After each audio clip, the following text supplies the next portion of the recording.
എല്ലാ സംഭവങ്ങൾക്കും ഒരു മെറ്റഫിസിക്കൽ സൈഡുണ്ട് മഹാഭാരതത്തിൽ. കാരണം ധർമ്മദേവനെ ഋഷി ശപിക്കുകയുണ്ടായിട്ടുണ്ട്. 14 വയസ്സിന് മുമ്പ് ചെയ്ത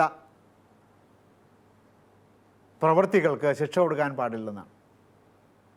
പക്ഷേ ധർമ്മദേവൻ 14 വയസ്സിന് മുമ്പ് ചെയ്ത പ്രവൃത്തികൾക്ക് അത് ഇഷീകപ്പുല്ലിൻ്റെ സൂചി എടുത്തിട്ട് തുമ്പികളെ പിടിച്ച് തുമ്പികളുടെ വാലിൽ കൂടി കോർത്ത് അതിൻ്റെ തലയിൽ കൂടി അപ്പുറത്തേക്ക് കടത്തിവിടുന്ന ഒരു വിനോദത്തിൽ ഒരു കുട്ടി ഏർപ്പെട്ടിരുന്നു,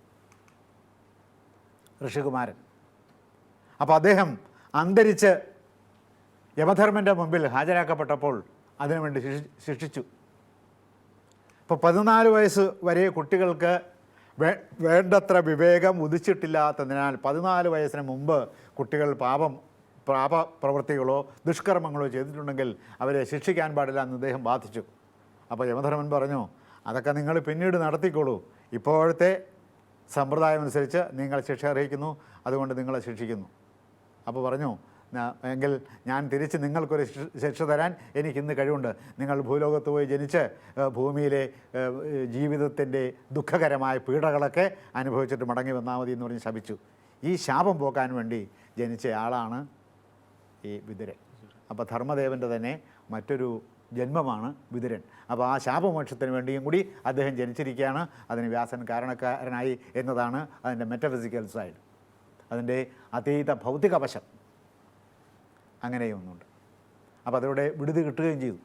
അതുകൊണ്ടാണ് എം ഡി വാസുദേവൻ നായർ അദ്ദേഹത്തിൻ്റെ 2-ാം ഊഴത്തിൽ വിതുരർ തന്നെ കുന്തിയിൽ ഉൽപ്പാദിപ്പിച്ചതാണ് ധർമ്മപുത്രരെ എന്ന് സങ്കല്പിക്കാനുള്ള കാരണം. അങ്ങനെയില്ല, രണ്ടുപേരും ഒരേ ആത്മാവിൻ്റെ 2 വശങ്ങൾ കൊണ്ട് ജനിച്ചതാണ് എന്ന് പറഞ്ഞാൽ വിതുരൻ്റെ സന്തതിയാണ് ധർമ്മപുത്രർ എന്ന് പറയുന്നതിന് യാതൊരു അവകാശവുമില്ല. വിഷ്ണു വേറെ, കൃഷ്ണൻ വേറെ. ഇപ്പോൾ വിഷ്ണുവിൽ നിന്നാണ്, ത്രിമൂർത്തി സങ്കല്പം അനുസരിച്ച് വിഷ്ണുവിൽ നിന്നാണ് ശിവനും ബ്രഹ്മാവും ഉണ്ടായിരിക്കുന്നത്. എന്ന് വെച്ച് വിഷ്ണു വേറെ, ശിവൻ വേറെ, ബ്രഹ്മാവ് വേറെ. വിഷ്ണുവിൻ്റെ മകൻ വിഷ്ണുവിൻ്റെ മകൻ, ശിവൻ്റെ മകൻ ശിവൻ്റെ മകൻ. ഇപ്പോൾ സുബ്രഹ്മണ്യനെ വിഷ്ണുവിൻ്റെ മകനാണെന്ന് സങ്കല്പിക്കാൻ ഒക്കില്ല. അപ്പോൾ സുബ്രഹ്മണ്യനെ വിഷ്ണുവിൻ്റെ മകനാണ്, അവർ ഈ തൃത്വസങ്കല്പത്തിൻ്റെ അടിസ്ഥാനത്തിൽ വിഷ്ണുവിൻ്റെ മകനാണ് ശിവൻ എന്ന് സങ്കല്പിക്കാൻ ഒരു വിദൂരമായ സാധ്യതകളുണ്ട്. അങ്ങനെ സങ്കല്പിച്ചാൽ അത് എപ്രകാരം പ്രമാദപരമായിരിക്കുമോ, തെറ്റായിരിക്കുമോ? അപ്രകാരം തന്നെ തെറ്റാണ് ധർമ്മദേവൻ്റെ പുത്രനെ ധർമ്മദേവൻ്റെ ജന്മത്തിൻ്റെ പുത്രനായി വിതുരൻ്റെ പുത്രനായി സങ്കല്പിക്കുന്നത്. അത് അദ്ദേഹത്തിന് അതിൻ്റെ കഥ മനസ്സിലാവാതെ, അല്ലെങ്കിൽ കഥയുടെ ദാർശനികമായ വശം മനസ്സിലാവാതെ അദ്ദേഹം ചെയ്തു പോയിട്ടുള്ള ഒരു സാംസ്കാരികമായ അപരാധമാണ്.